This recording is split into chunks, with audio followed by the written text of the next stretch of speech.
And it says we're live. Welcome to Yay! another episode of Grad Chat from PhD Balance, where we talk about topics of grad school beyond the academic research and that may be more difficult to talk about in our day to day. I'm your host, Fay Lin, and I'm a PhD candidate in biochemistry at UCLA. If you like what you see here, check out the PhD Balance YouTube channel for more grad chats. And don't forget to like and subscribe below. So, our topic today is repeated disruptions in grad school, and I am so excited to talk to our guest, Dr. Prerana Sabnis. Prerana defended her PhD in cognitive neuroscience from the University of Trento, Italy, around the time the first COVID-19 lockdown started in India and Italy. But strangely enough, finishing her PhD among a pandemic was actually one of the least stressful parts of her PhD.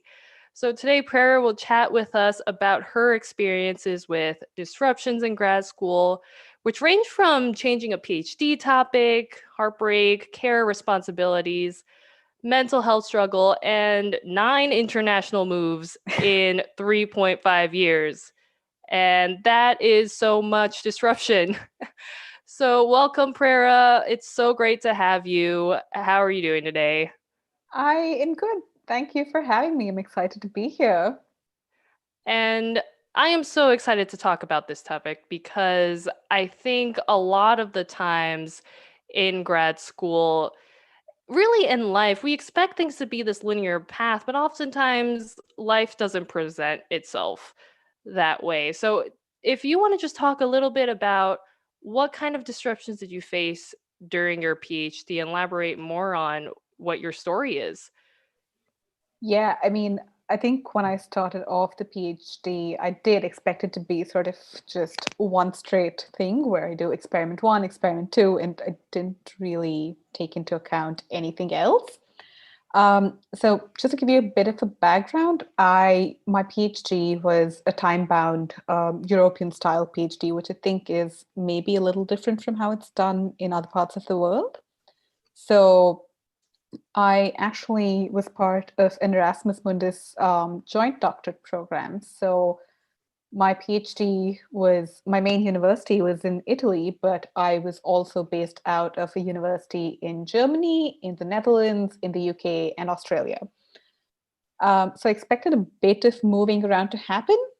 And because this was a time bound PhD, I had worked on my proposal for about a year before I got on to the program. And about 3 days before my program officially started, by which point everything was supposed to be sort of set in place, my supervisor to me said, "Okay, so what are we working on?" And I was kind of off guard.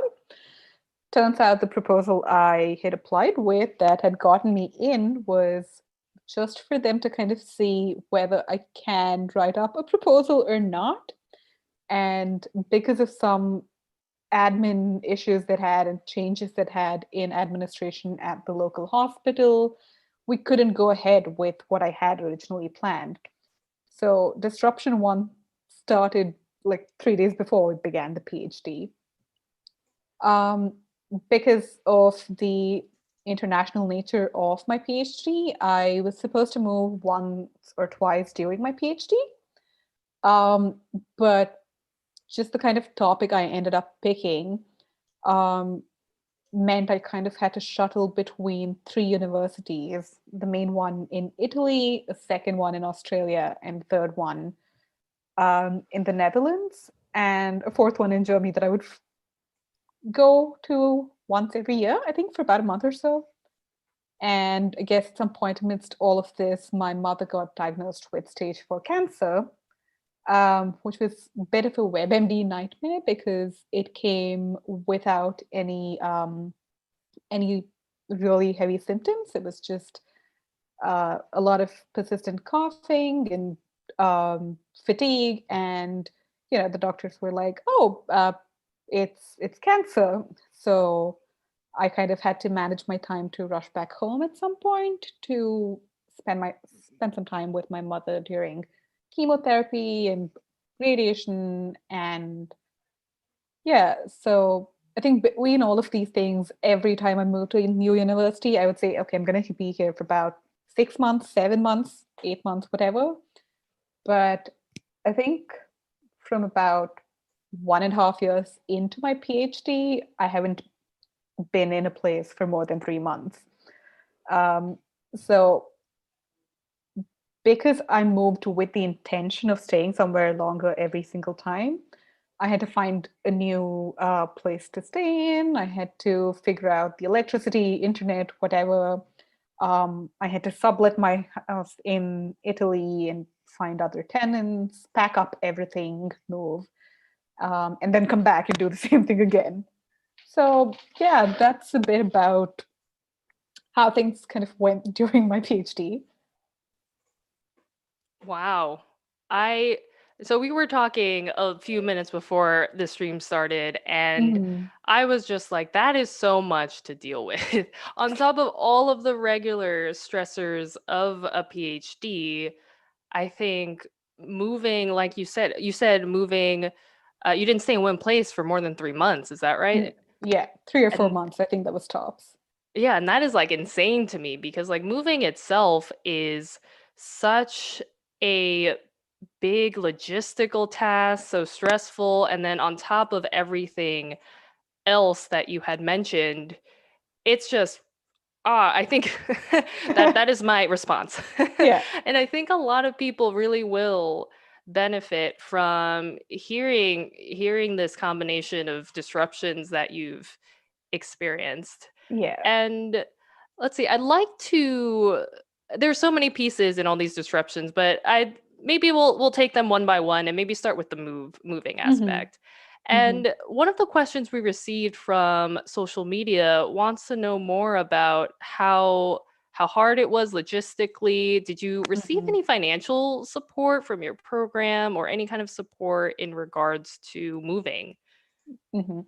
Yeah, I mean, because my program was intended to have a certain number of moves that was required of it, I did have some financial backing on that front. And I got really lucky with, I think, what were my biggest moves, which were my move to Australia from Italy. I got really lucky because the university funded my entire flight there, which was the largest expense. I think a lot of universities actually do have these options available to students, but they don't really advertise it, I guess, just to, I don't know if it's to hold on funding or if it's just because of administrative hassles. But I found that just asking them for help really did make a big difference. Um, and I think one of the things that really helped me with the moves was getting in touch with a lot of my peers in the new university beforehand. I think we're really hesitant to reach out to new people, especially when we don't know them and ask for help.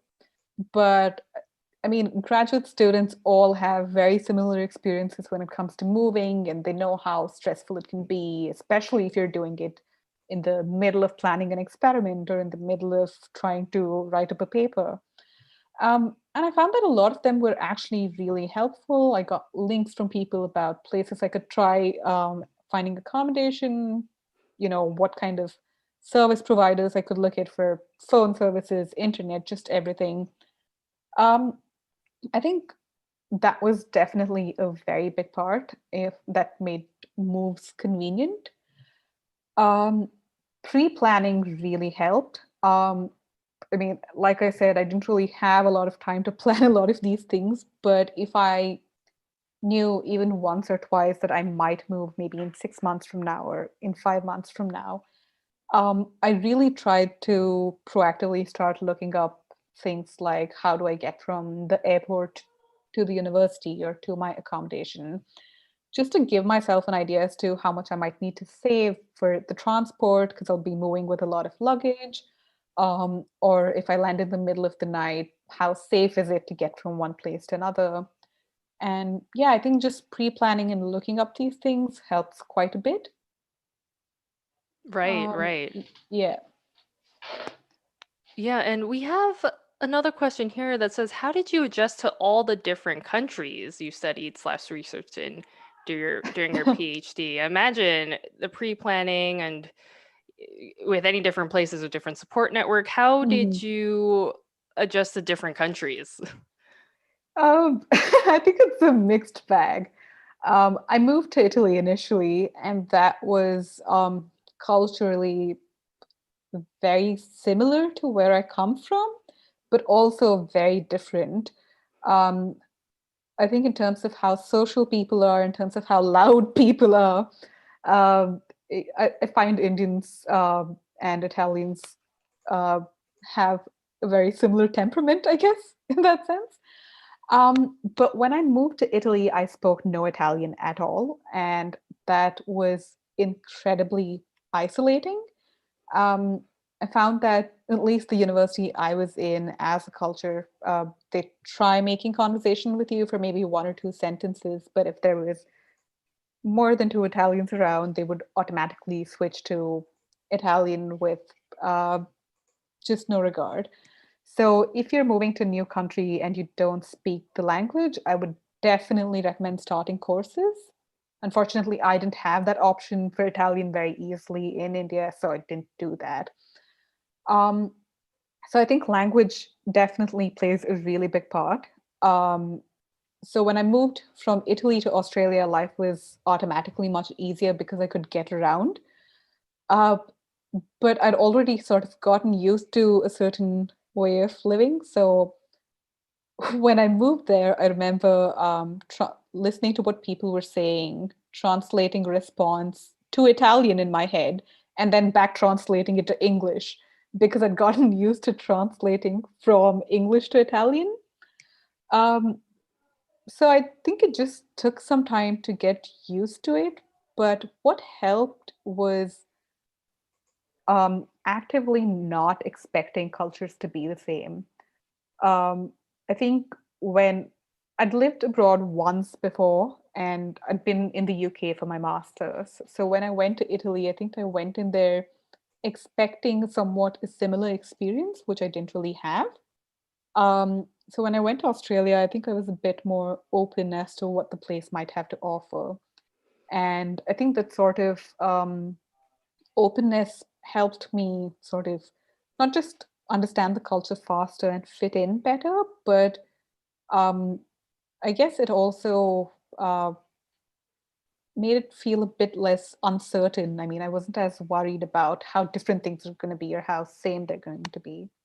So, yeah, I think it just helped eased that side of the anxiety provoking uncertainty. Right. It sounds like there's a lot of self-growth that comes from being exposed to or having experiences moving to such different environments, which is Yeah. a great framing. So we have a question in the chat. So Katie Love says, was it lonely having to make new friends all the time? How did you deal with that? Yeah, it was in yes and no. So I got really lucky because initially, when I moved to Italy, it was really hard because the language barrier made it very hard for me to make friends.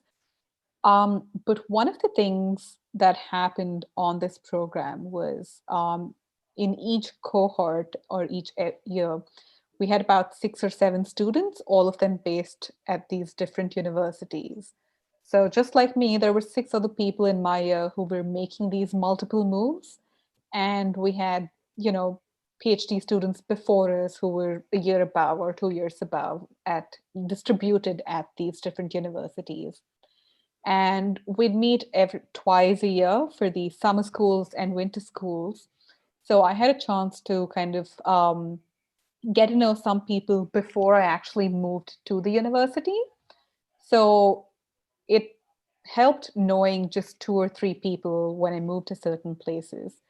And I think as the years passed, I became much closer to just these 2 or 3 people in every place. So every time I moved, I kind of had a chance to have that tight knit circle, even if I didn't have a big social support system. And that definitely helped me feel less lonely. But I can imagine if someone is moving for an internship or a fellowship or just, has to move for family reasons, starting from scratch every single time can be incredibly lonely.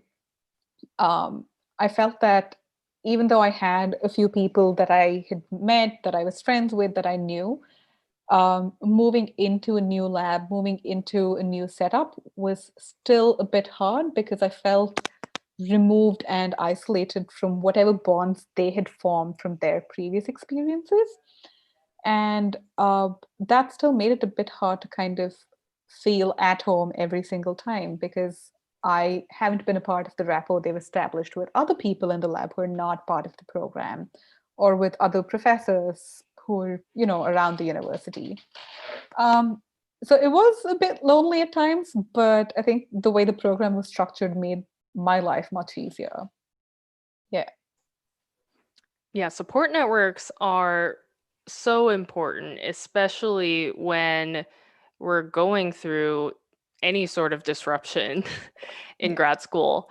And I do want to shift gears a little bit and ask you about how did these disruptions affect your mental health? Because I know we started talking a lot about your move, but there were also so many other disruptions that you went through. Mm.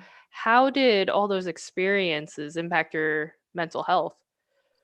I think it started with a lot of low moods where I realized that my productivity was being affected. I think naturally I'm someone who has really productive periods, and then I have a few days of just slumps, and then I go back up. Not in sort of a my mental health is low kind of slump, but simply like I've used up all my productivity here and I need downtime. But at some point, I realized it wasn't following the regular pattern anymore. I was just in a slump a lot. I was constantly mentally and physically exhausted. I couldn't make sense of things. Um, it eventually turned into situations where I was unable to get out of bed. There would be days when my flatmate would come in and just to check on me, and I wouldn't have moved since the time I woke up. I'd probably just be watching telly, but it's just running in the background. And I think eventually it got to a point where I think at some point when I moved to Australia, a lot of my um, stresses sort of, I think, I don't know if it was just being in a new place or being with my second supervisor who was a bit more openly empathetic, or just the timing of it all. Um, I got to a point where I was having breakdowns in my supervisor's office every single week, just crying and weeping, saying, I can't do this anymore. I can't quit the program because I don't think I'll be able to come back if I ever do that. And I reached a point where I just completely burnt out. So I tried to convince myself that things were hard, and if I just gave myself a break of a week or 10 days, I'll be okay to get back on. And I realized that wasn't happening. I remember waking up once around 12 noon or something and just picking up my phone and actually calling my supervisor instead of mailing her and saying, I can't do this anymore. I need a break before I get into something, uh, get into a spiral that's even more dangerous. And yeah, I just burnt out and I had to go back home. I took a full 3 months off. And in my head, I thought, well, I'm going to use this time for therapy 1 day a week. And I'm going to spend the rest of it doing non PhD related things to just help me pick up other skills. I'm going to take courses on this, courses on that.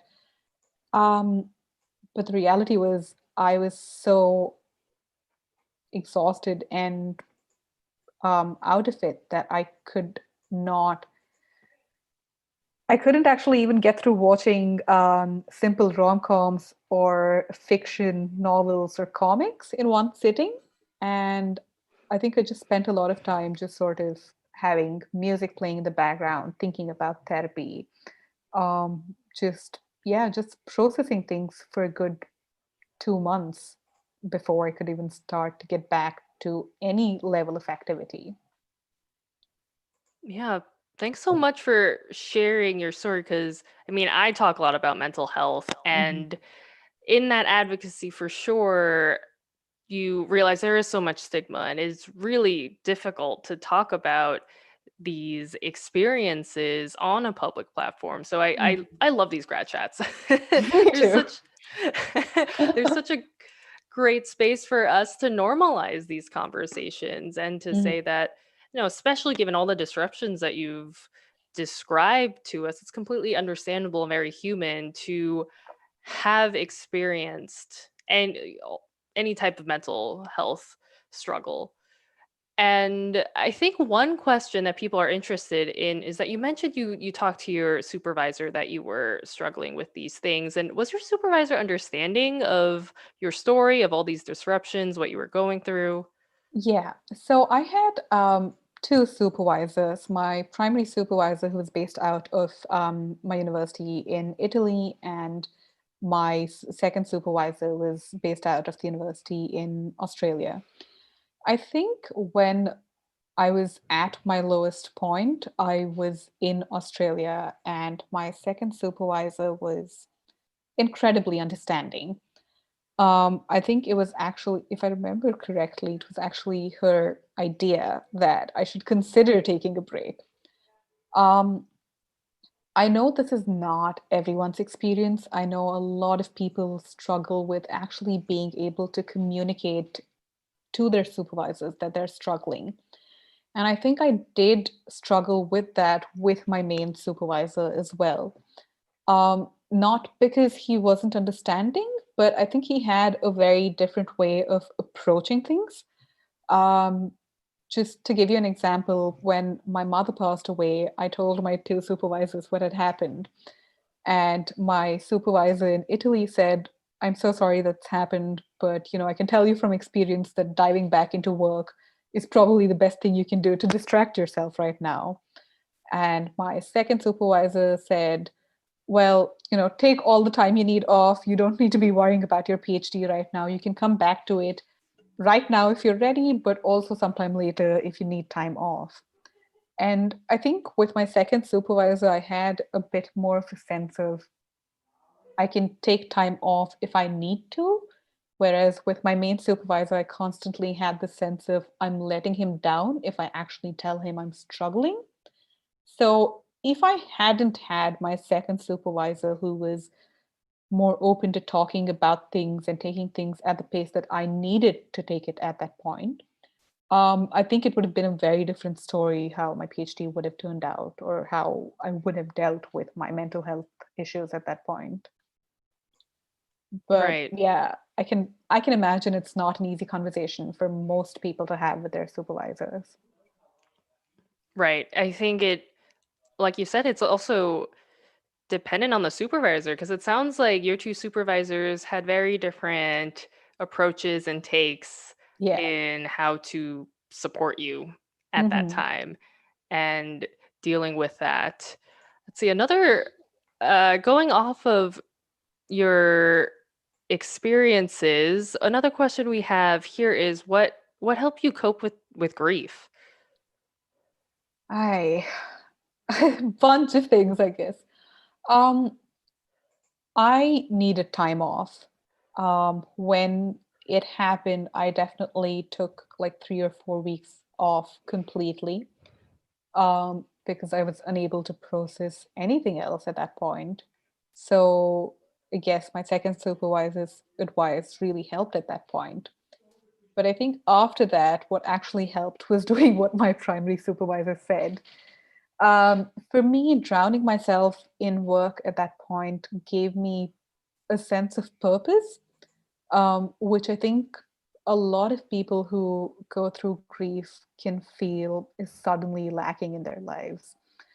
I think especially when you have young people losing parents, partners, loved ones, um, it can come as a shock. You don't expect it to happen so early in life. You don't expect it to happen so suddenly in life. And I think a lot of things just seemed meaningless at that point.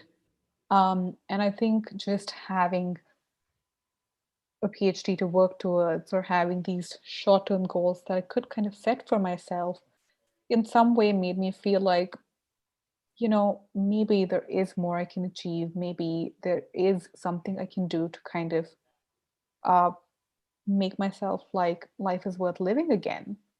And I think that is definitely one of the most important parts the PhD played in my life. Um, and apart from that, I guess it's the good old having a support system who was there.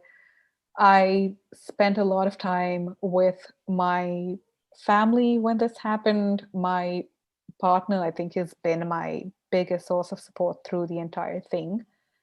Um, I mean, yeah, my friends were great.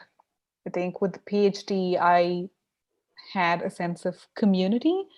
I constantly felt like I could lean back on friends and colleagues to help me with anything I asked for. I needed help with statistics. I could go to someone. I needed help with, getting literature together and just proofreading my work. I had support on that front if my brain just stopped working at some point. So I think talking to people, even when I didn't want to, um, actually helped a lot more than I thought it would. And yeah, I think I'm sure there were more things, but this is all I can think of.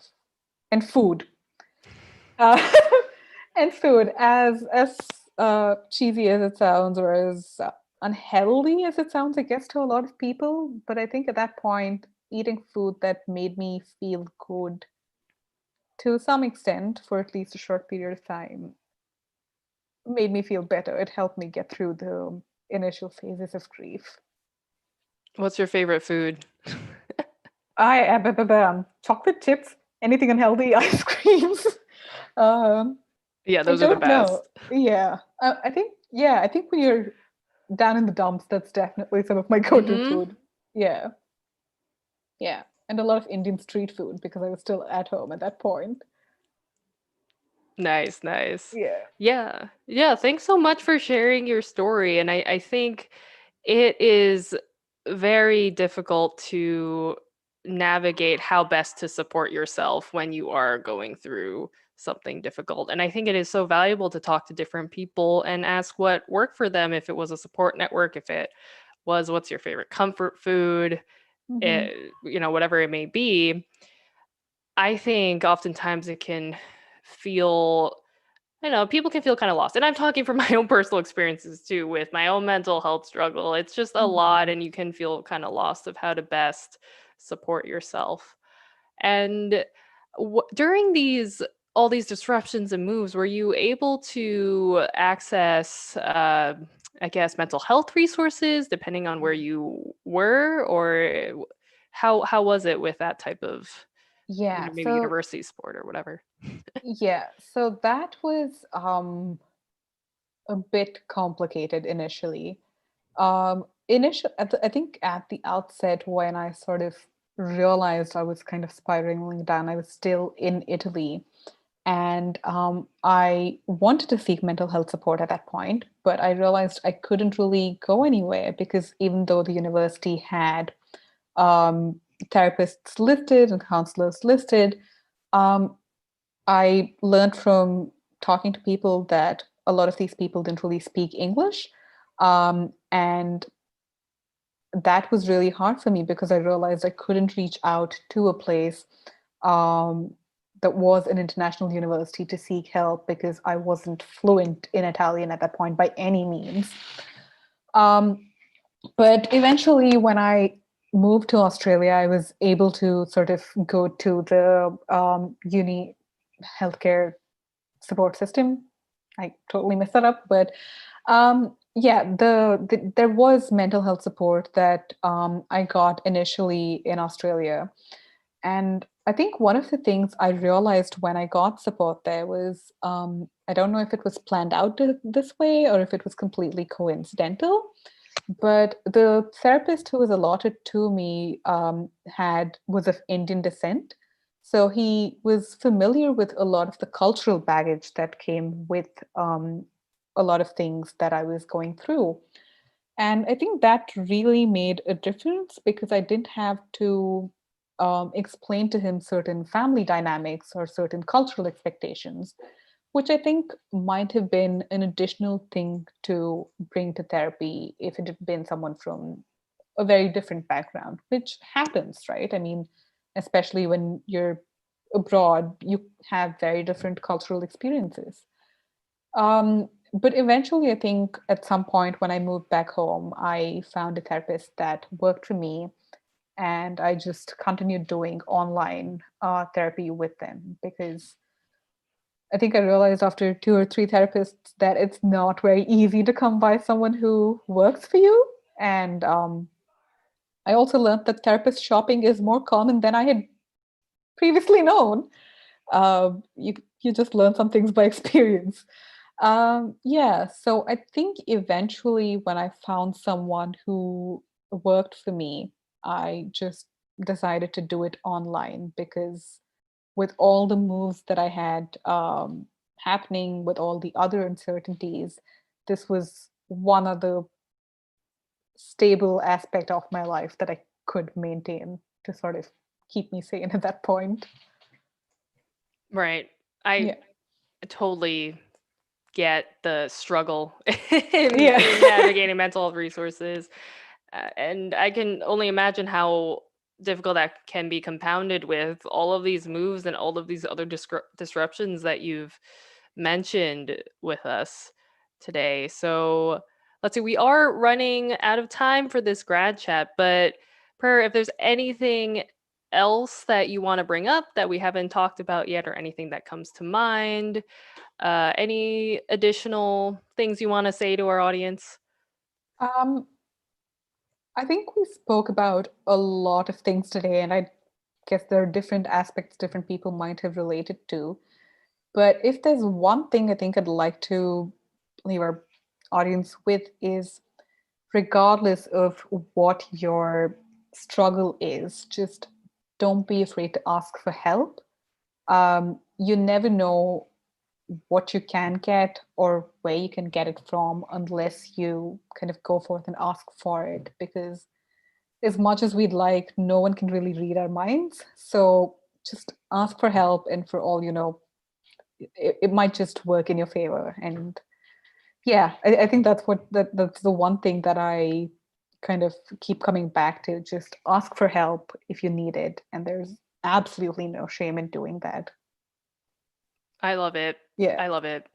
And I just want to echo that. Don't be afraid to ask for help if you are going through any sort of difficult time. And for me personally, I remember I had to shift the mindset from it's not something selfish. It's a act of self-advocacy, self-care, and Yeah. if anything, asking for help will help you build better or stronger relationships with Yeah. others and help you build that support network. So I I totally 100% want to echo that. Don't be afraid Yeah. to ask for help. Ooh.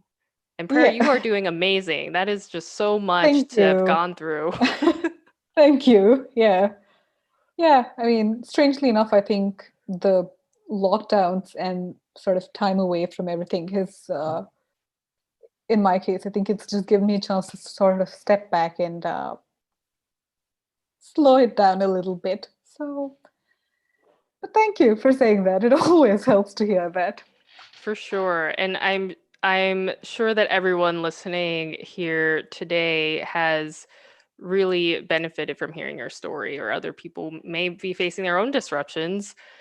Are I think I just love these grad chats.